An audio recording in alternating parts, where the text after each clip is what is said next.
Question should be the last one. This one. The color. Never know.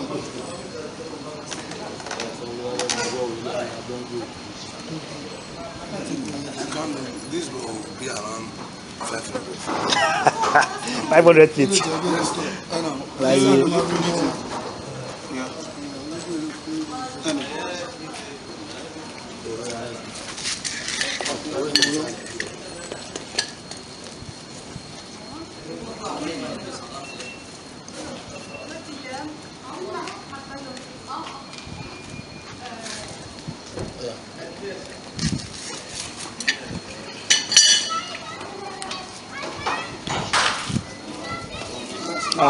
ọpẹ́ o.